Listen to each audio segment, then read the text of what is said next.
바로 앞단락에서 베드로는 예수님의 재림이 왜 지연되는 것처럼 보이는지 그 부분을 가르쳤습니다. 영원하신 하나님의 그 시간 속에서 사람이 보는 안목은 그저 한 점도 되지 않는 그런 부분을 살아갑니다. 그렇게 유한하고 짧은 안목을 가지고 있는 그런 인간이 하나님의 작정하신 때를 함부로 판단하고 있기 때문에 결국 예수의 재림이 지연된다라고 하는 말도 안 되는 소리를 또 하게 되었던 것이죠. 그러면서 베드로는 예수님의 재림이 어느 날 갑자기 그러나 반드시 있는 일이니 하나님의 나라를 바라보고 거룩한 행실과 경건함으로 살아가야 한다는 사실을 강조했습니다. 이제 오늘 우리가 읽은 이 본문은 베드로 후서를 이제 마무리하는 마지막 부분으로서 주님의 재림에 대한 그 분명한 소망, 이 소망을 가지고 끝까지 이해해야 한다는 사실을 강조하고 거짓 선생들의 가르침에 절대 미혹돼서는 안 된다는 사실을 강조하면서 이 서신을 마무리하게 됩니다. 바로 이 마지막 권면의 부분을 우리가 살펴보고 베드로 후서 강의를 마무리하려고 합니다. 자, 먼저 14절을 함께 읽겠습니다. 14절 시작. 그러므로 사랑하는 자들아 너희가 이것을 바라보나니 주 앞에서 점도 없고 흠도 없이 평강 가운데서 나타나기를 힘쓰라. 자, 베드로는 마지막 단락의 권면을 그러므로라고 하는 연결어로 이어갑니다. 이 그러므로 여기서 사용된 그러므로는 바로 앞단락에서 언급했던 대로 예수님의 재림이 어느 날 갑자기 그러나 반드시 있는 일이다. 그러니 하나님의 나라를 분명하게 바라봐야 되고 그 하나님의 나라를 바라보는 가운데 거룩한 행실이 필요하며 경건함으로 살아가야 한다라고 하는 것을 강조했는데 바로 이 내용을 근거로 해서 원인으로 해서 그러므로 이렇게 연결하는 겁니다. 그래서 베드로가 그러므로 사랑하는 자들아 너희가 이것을 바라보나니 이렇게 합니다. 그럼 뭘 바라본다는 얘기예요? 바로 하나님의 나라. 분명히 반드시 임하게 될 하나님의 나라. 그러나 어느 날 갑자기 도둑처럼 임하게 될 그 하나님의 나라를 분명한 소망으로 바라보나니. 그러니까 바라봐야 한다는 것이고 지금 너희가 바라보고 있다라고 하는 것이죠. 베드로는 이렇게 하나님의 나라를 바라보며 살아가고 있고 또 살아가야만 하는 성도들에게 앞으로 정말 힘써야 될 것이 무엇인지 두 가지로 설명을 하는데 그 첫 번째가 뭐냐면 오늘 14절에서 읽었던 바로 그 내용이에요. 중간 이후에 보면 주 앞에서 점도 없고 흠도 없이 평강 가운데서 나타나기를 힘쓰라. 주 앞에서 점도 없고 흠도 없이 평강 가운데서 나타나기를 힘써야 된다라고 이렇게 강조를 하는데 첫 번째 이 표현을 하죠. 주 앞에서. 여러분 주 앞에서라고 하면 우리가 보통 코람데오라는 이런 단어가 생각이 나는데 모든 말과 행실을 할 때 항상 누구 앞에서 하듯이 하라는 거예요? 주님 앞에서 하듯이. 주님이 언제나 내 옆에서 나의 오른손을 붙들고 나와 동행하고 계신다는 사실. 그래서 나의 모든 말과 행실을 다 보고 있고 듣고 있다라고 하는 사실을 인식하면서 살아가라고 하는. 그래서 어떤 건강한 긴장감을 가지고 살아가야 한다라는 사실을 이 단어 하나에서 우리는 엿볼 수 있는 겁니다. 여러분, 건강한 긴장감 우리에게 유익합니다. 어떨 때? 주님이 지금 나의 말과 행실, 생각까지도 다 지켜보고 계시다라고 하는 것. 이러한 것을 우리가 순간순간 인식하며 살아갈 때 그것이 분명 긴장될 것이지만 이 긴장은 아주 건강한 긴장이에요. 그래서 이런 건강한 긴장감을 가지고 어떻게 살아가라고 하냐면 점도 없고 흠도 없이 살아가야 된다는 거예요. 여러분 점도 없고 흠도 없다라고 하는 이 표현은 본래 유대적 구약적 이미지로 보면요 희생 제물로 사용되기에 적합한 짐승을 선별하는 기준이었어요. 그때 사용하던 표현이에요. 그래서 하나님 앞에 바쳐질 희생 제물을 어떻게 골라요? 점도 없고 흠도 없는 아주 온전한 최상급의 소로 선택을 해서 하나님께 제물을 드리게 되는 거죠. 그럼 왜 오늘 이 편을 왜 쓰고 있느냐? 바로 오늘을 살아가는 성도 한 사람 한 사람이 하나님 앞에 이렇게 점도 없고 흠도 없는 산 제물의 삶을 살아내야 한다라고 하는 이 의미를 담아서 이 표현을 한 겁니다. 그러면 보십시오. 점도 없고 흠도 없는 산 제물의 삶. 결국 이 삶은 나의 모든 말과 행실을 하나님이 다 지켜보고 계시고 다 듣고 계신다라고 하는 건강한 긴장감이 없으면 이런 삶을 살아낼 수 없어요. 이런 삶은 결국 어떠한 현상으로 나타나게 되느냐? 도덕적이고 윤리적으로 청결한 삶을 살아내는 방향성으로 흘러갈 수밖에 없는 거예요. 무슨 말씀인지 이해되십니까? 주님이 나의 모든 말과 행실을 지켜보고 계신다. 이런 긴장감을 갖고 있는 사람이 도덕적으로 함부로 살지 않아요. 윤리적으로 막 살지 않아요. 더 깨끗하게, 더 순결하게, 더 청결하게 살려고 노력하지요. 근데 이것이 깨질 때는 언제예요? 주님이 나의 모든 일거수일투족을 다 바라보고 계신다는 사실을 잊어버릴 때예요. 그런 생각을 못할 때예요. 내 감정이 앞설 때고 내 정욕이 앞설 때예요. 그럴 때면 항상 주님을 뒷전에 두고 내가 하고 싶은 대로, 내가 말하고 싶은 대로, 내가 생각하고 싶은 대로 함부로 그렇게 하게 되는 것이죠. 그래서 이런 건강한 영적 긴장감이 내 안에 날마다 살아있고 그런 긴장감을 가지고 도덕적으로 윤리적으로 청결하게 살아가면서 한 가지 더 이야기를 하죠. 평강 가운데서 나타나기를 힘쓰라. 이 평강 가운데 나타난다는 것은 무슨 말이냐면 하나님과의 화평의 관계를 계속해서 유지하는 삶을 살라는 거예요. 그 하나님과의 화평의 관계를 자꾸 깨트리지 말라라고 하는 것이죠. 자, 이런 겉면이라면 이것을 한 문장으로 오늘 베드로가 이야기하는데 주 앞에서 점도 없고 흠도 없이 평강 가운데서 나타나기를 힘쓰라. 주님이 항상 나의 모든 일거수일투족을 지켜본다라고 하는 건강한 긴장감을 가지고 점도 없고 흠도 없이 도덕적으로 윤리적으로 주님 앞에서 청결하고 순결한 삶을 살기 위해 노력할 때 그런 삶 속에서는 하나님과 나의 관계가 언제나 평강 가운데 화목한 관계를 유지한다는 거죠. 그러나 이것이 조금씩이라도 깨지면 하나님과의 관계도 틀어지게 되어 있다라고 해요. 그것을 베드로가 강조합니다. 그래서 이러한 삶을 우리가 마땅히 살기 위해 노력하고 애써야 되는데 이 애씀이 왜 필요하느냐? 우리가 잘 알고 있다시피 악한 사탄 마귀는 지금도 순간순간 호시탐탐 성도들을 삼키기 위해서 사방에서 기회를 엿보며 우는 사자처럼 으르렁거리고 있기 때문에 우리가 이런 긴장감이 조금이라도 흐트러지면 그 틈새를 타고 이 악한 마귀 사단은 쳐들어오기 때문에 우리를 미혹하기 때문에 물어뜯으려고 항상 기회만 엿보고 있기 때문에 우리는 이런 긴장감을 날마다 가지고 있어야 된다라고 하는 것입니다. 그러니 사실 베드로가 이 서신을 쓰고 있는 당시나 지금 오늘의 이 상황이나 이 메시지는 동일하게 중요한 교훈으로 작용합니다. 따라서 그때의 모습이나 지금의 모습이나 눈에 보이는 모양새는 다를지 모르나 본질적으로는 다 똑같다라고 하는 것 우리가 발견할 수 있습니다. 자, 이제 두 번째 부분을 봅니다. 자, 15절과 16절 함께 읽겠습니다. 시작. 또 우리 주의 오래 참으심이 구원이 될 줄로 여기라.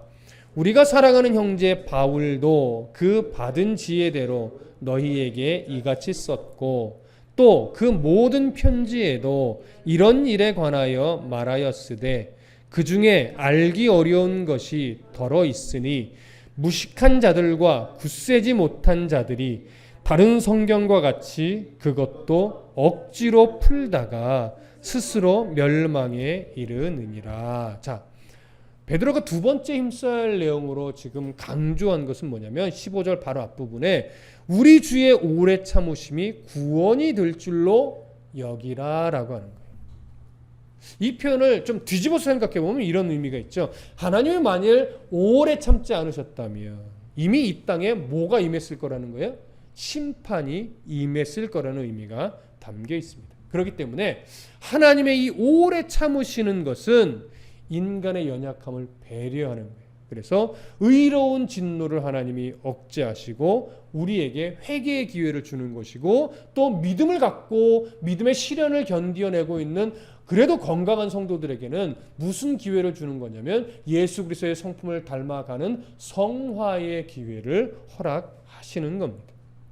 그래서 주의 오래 참으심을 세상은, 또 성도는 방종의 기회로 삼지 말고 회개의 기회로 삼고 성화의 기회로 삼기 위해 힘쓰고 노력해야 되는 것이 옳습니다.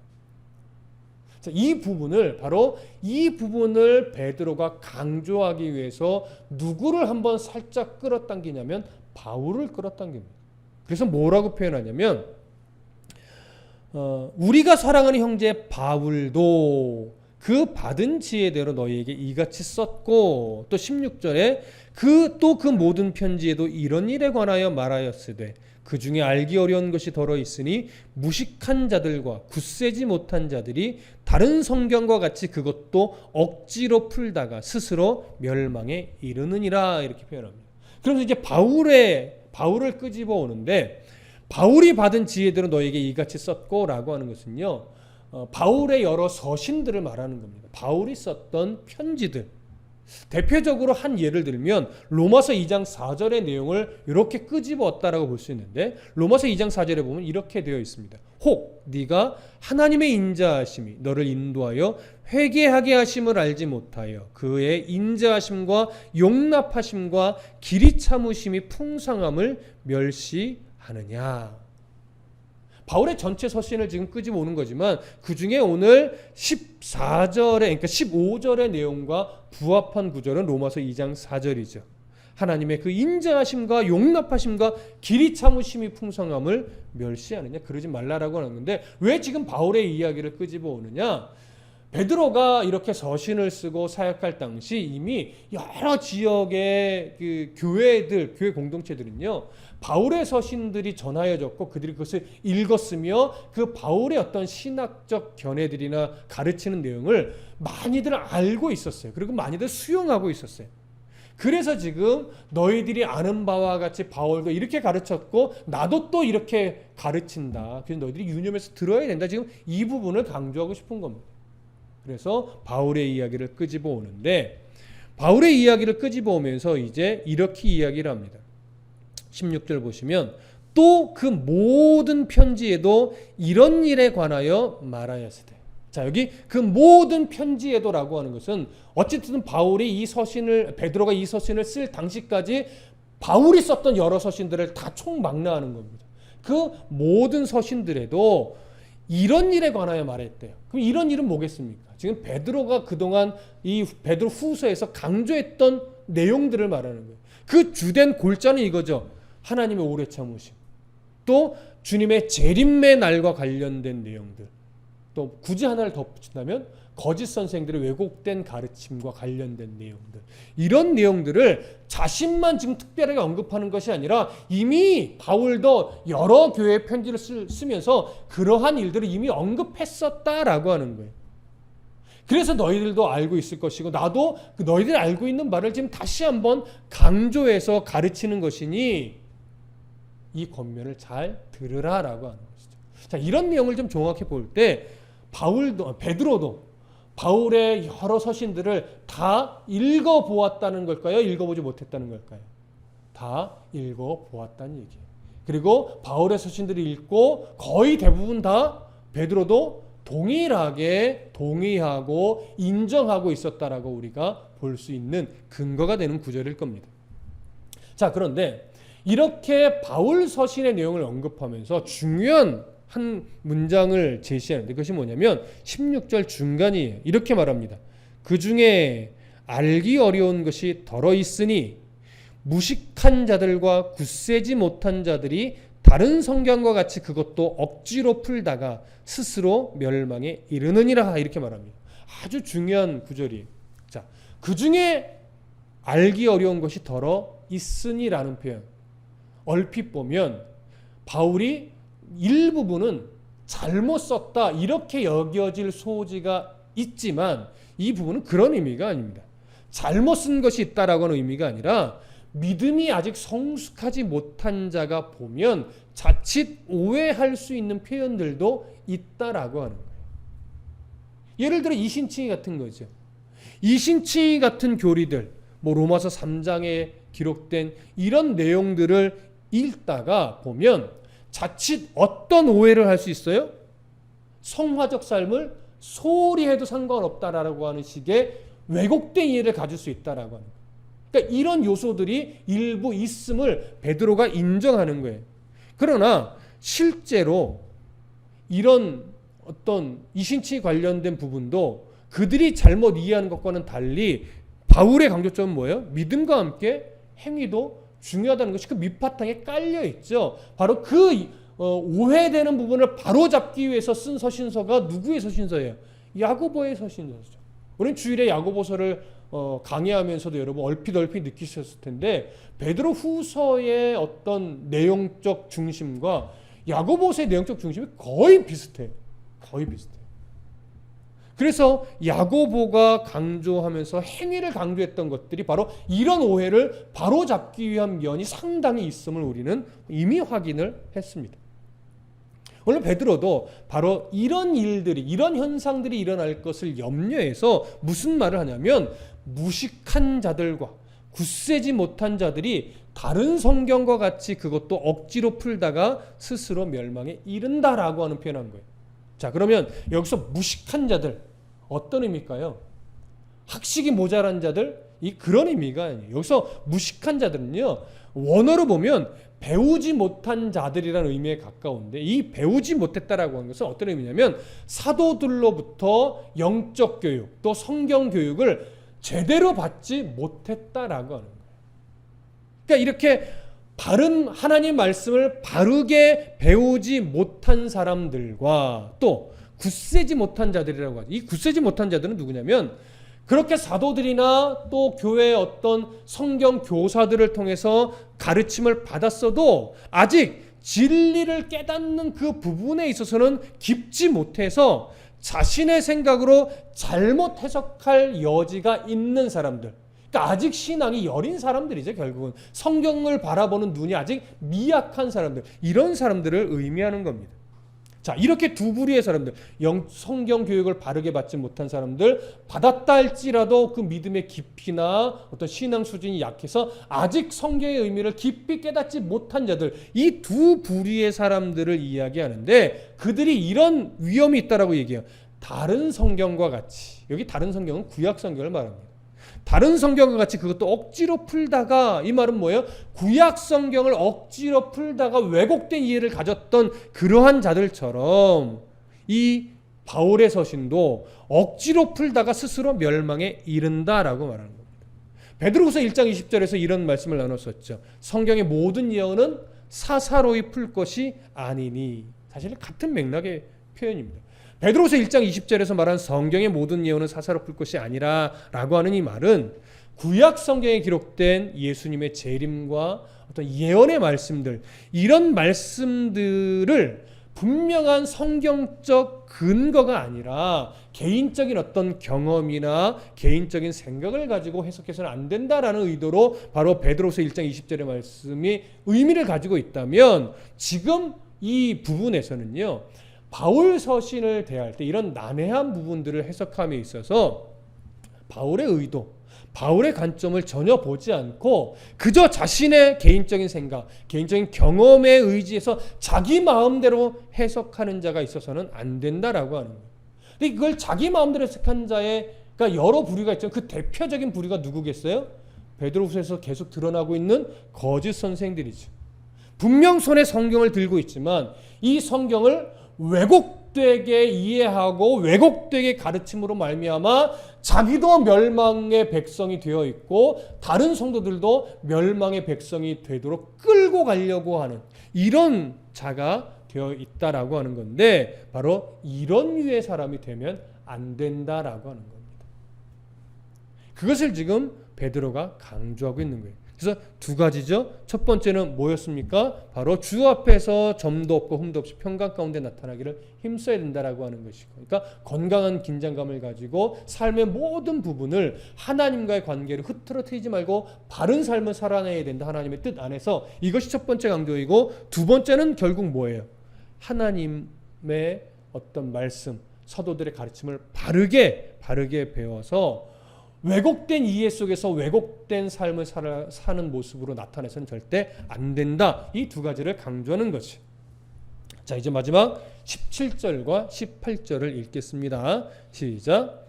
그러므로 사랑하는 자들아, 너희가 이것을 미리 알았은즉 무법한 자들의 미혹에 이끌려 너희가 굳센 데서 떨어질까 삼가라.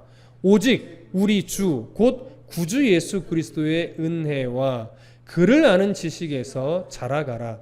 영광이 이제와 영원한 날까지 그에게 있을지어다. 아멘. 자, 17절 이제 마지막 아주 마지막 부분인데, 이 부분은 서신 전체에 대한 요약으로서 두 가지 권면으로 마지막 이 서신의 마지막 정리를 합니다.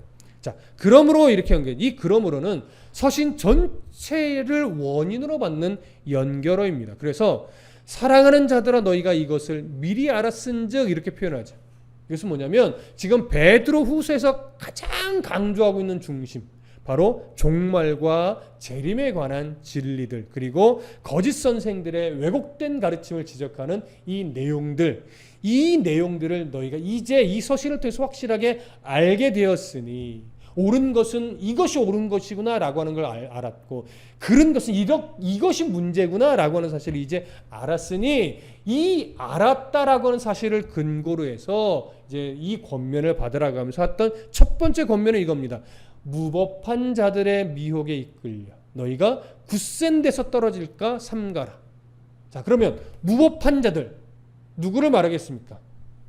무식하고 굳세지 못해서, 여기서 무식하다는 건 아까도 언급했듯이 단순하게 지식이 부족하다는 것이 아니라 성경에 대해서 바른 가르침, 바르게 배우지 못한 자들, 성경에 대해서 바르게 모르는 자들을 말하는 겁니다. 그런 자들이 성경을 억지로 푸는 자들이에요. 그래서 성경을 억지로 푸는 자들, 바로 거짓 선생들과 하나님의 존재를 왜곡되게 이해해서 하나님의 존재와 심판을 함부로 조롱하는 자들, 이런 자들을 의미하는 거예요. 그들이 바로 무법한 자들이에요. 이들의 왜곡된 미혹의 마음을 어떻게 해요? 빼앗기지 말라 이거예요. 그런 어떤 거짓 선생들의 왜곡된 가르침에 너희들이 마음을 빼앗기지 말라. 왜 그러냐면 너희가 굳센 데서 떨어질까 삼가라. 이거는 구원이 취소될 수 있다거나 자칫 지옥에 다시 떨어질 수 있다라고 하는 이런 의미가 아니라, 예수 그리스도의 보혈로 구원의 백성이 된 이후에 하나님의 말씀에 믿음의 뿌리를 내리고 믿음의 시련을 잘 견디며 견고한 신앙으로 잘 살아가고 있었는데, 그 말씀에 뿌리 내린 견고한 신앙이 이런 요소들로 인해서 뭐 할 수 있다는 거예요? 흔들릴 수 있다라고 하는 거예요. 이 흔들리지 않도록 경계하라는 것이 바로 너희가 굳센 데서 떨어질까 삼가라라고 하는 거예요. 이 굳센 데서 떨어져서 흔들리기 시작하면 인생을, 또 시간을, 또 젊은 시절을 아쉽게도 허비하고 낭비하게 되기 때문에 그들이 지옥에 떨어질까 걱정하는 것이 아니라, 그 믿음의 사람이 말씀에 뿌리 내렸던 신앙이 헛된 가르침, 거짓 선생들에게 미혹돼서 끌려다니면서 신앙의 기초가 흔들려서 너무나 많은 시간, 오랜 시간을 허비하고 낭비할까 봐, 그래서 나중에 울며 후회할까 봐, 이것이 걱정되는 것이죠. 여러분 아시다시피 오늘날도 거짓 선생은 수없이 많습니다. 아예 두드러진 사이비 이단도 그렇지만, 기성교회라고 하고 보편적인 교단의 목사라고 하는 사람들도 이런 거짓 선생의 위치에서 많은 사람들을 굳센 데서 흔들어 버리고 있는 사람들이 참 많아요. 굳이 누구라고 안 해도 요즘도 우리가 미디어를 통해서 수없이 보지 않습니까? 그들을 바라보는 시선이 너무나 극명하게 지금 갈라져 있어서 한쪽은 아예 교주처럼 추앙하고 있고 한쪽은 정말 마치 이단처럼 여기면서 부끄러워하고 있고, 그러나 지금 우리의 몫은 누구의 탓이네 누구 때문이네 손가락질하기보다는 이러한 상황 속에 지금 우리가 잃어버리고 있고 우리가 놓치고 있는 것은 무엇인가 하면서 스스로를 돌아보고 스스로를 점검하고 우리가 하나님 앞에서 더 바르게 살아야 된다라고 하는 경각심을 갖는 것이 사실은 더 중요합니다. 이럴 때 정말 위험한 것이 뭐냐면 누구 탓이라고 하면서 손가락질하고 돌을 던지는 거기서 멈추는 게 제일 위험해요. 그러면 우리도 다를 바 없어요. 그런 마음이 들고 그런 외침과 그런 어떤 욕이 이만큼 올라온다 할지라도 그 소리를 내뱉는 것보다 먼저 중요한 건 나를 돌아보는 거죠. 목사인 자신을 돌아보고 직분자인 자신을 돌아보고 성도인 자신을 돌아보고 또 제사장이라 불러주신 우리 한 사람 한 사람 스스로를 돌아보면서 이러한 시대에 나는 올바로 서 있는가, 이러한 시대에 나는 말씀의 뿌리에 건강하게 흔들림 없이 내 신앙이 뿌리 내려 있는가, 이거 먼저 점검해 보셔야 됩니다. 이것이 견고하지 않고 이것에 내가 열심을 내지 않으면서 누구 탓 하면서 손가락질하는 것은 사실은 의미 없는 거예요. 오늘 베드로의 강조점은요, 거짓 선생들의 손가락질하는 것보다 그런데 마음을 빼앗기지 말고 견고한 신앙에 너부터 견고하게 뿌리 내리고 있어야 돼. 이걸 더 강조하는 겁니다. 그러니 우리 스스로를 각자의 어떤 영적 상태와 내가 정말 주님 앞에서 건강한 긴장감을 가지고 점도 없고 흠도 없는 거룩한 산재물로서 하나님과의 화평한 관계를 이루며 바른 은혜 속에서 거하고 있는가, 늘 말씀 앞에 정직하게 내가 서기 위해 오늘도 부단한 노력과 씨름을 해내고 있는가, 이런 나 자신을 먼저 점검하는 것이 필요할 것이라고 여겨집니다. 그런 은혜가 있기를 소망합니다. 베드로는 그와 함께 이렇게 말합니다. 18절, 오직 우리 주 곧 구주 예수 그리스도의 은혜와 그를 아는 지식에서 자라가라. 여러분, 사실 지금 했던 이야기가 다 여기 이 범주 안에 들어갑니다. 우리에게 필요한 것이 정말 두 가지입니다. 하나님의 은혜를 잊어버리지 않는 것. 어떤 상황과 형편 속에서도 나는 주의 은혜로 살고 있다라고 하는 이 은혜의 감격에서 벗어나지 않는 것. 힘들면 힘든 대로, 잘 되면 잘 되는 대로, 나의 모든 일거수일투족의 모든 상황은 늘 주님의 은혜 안에 있다라고 하는 것.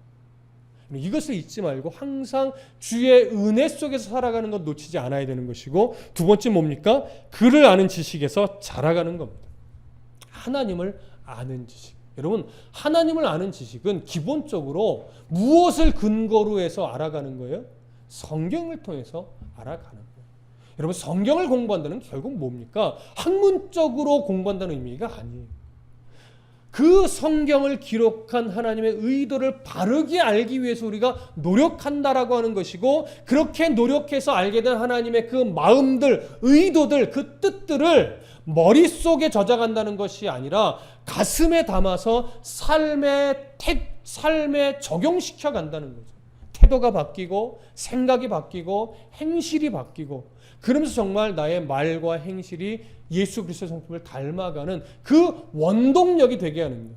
그래서 기초적으로서는 말씀이 근거로 되지만 말씀과 함께하는 또 기도, 말씀을 근거로는 찬양, 이런 것들이 조화를 이루고 어우러져서 우리는 하나님을 아는 지식에서 자라가는, 이 하나님을 아는 지식은 좀 전에 언급됐듯이 학문적 지식을 말하지 않습니다. 내 삶에 적용하고 그 말씀 붙잡고 정말로 그대로 살아가는 노력과 애씀을 통해서 인생 속에서 엎어지고 이러는 과정 속에 이 말씀이 정말 나를 향한 말씀이었구나라고 하면서 내가 분명하게 깨닫고 인정하고 확신에 거하게 되는 그런 지식을 말하는 거예요. 그러니까 교회 안에서 뭐 그룹 또 개인적으로 모여서 읽고 공부하고 배우고 이런 차원에서 아는 지식을 말하지 않습니다. 그것이 토대가 돼서 정말 내 삶을 움직이는 말씀이 될 때, 우리는 그걸 보통 좀 유식한 척할 때 레마의 말씀이 된다 뭐 이렇게 표현하는데, 저는 개인적으로 그렇게 뭐 잘 쓰는 말은 아닙니다. 왜? 괜히 아는 척하는 것 같아서. 그럼 레마의 말씀이라는 건 쉽게 얘기하면 그거잖아요. 내가 정말 말씀대로 사는 씨름을 하고 있는 거예요. 그래서 내가 들은 말씀을 가슴에 새기고 그 새긴 그 말씀대로 살아가는 씨름을 하면서 조금씩 주님을 닮아간다면 그것이 그리스도를 아는 지식에서 자라가는 거예요. 시험 보고 100점 맞는다고 해서 아는 것이 아니라 그 말씀이 내 삶 속에 살아있을 때 그게 정말 하나님을 아는 지식에서 자라간다는 것 절대 저도 잊지 않아야 되겠고 여러분들도 우리 성도 여러분들도 모두가 다 깊이 새겨 주시기를 부탁합니다. 베드로는 이제 이 베드로 후서를 정리하면서 송령처럼 영광이 이제와 영원한 날까지 그에게 있을지어다라고 하면서 신앙 고백처럼 모든 영광을 하나님께 올려드립니다. 왜곡된 소리가 넘쳐나는 이 혼탁한 시대, 거짓 선생들이 난무하고 있는 이런 시대, 여러분 분별력을 잃지 말고 그들에게 마음을 빼앗기지 않도록 항상 성령의 인도하심을 따라 기도하는 일에 게으르지 않기를 축복합니다. 예배와 성경 공부와 또 성경 공부한 그 말씀을 붙잡고 살아가는 삶의 그 애씀을 통해서 날마다 하나님의 성품을 닮아가는 일에 더 아름답게 자라가는, 그래서 하나님의 기쁨이 되는 모든 성도 여러분 되기를, 또 제가 되기를 간절히 소망하고 축복합니다. 기도하겠습니다.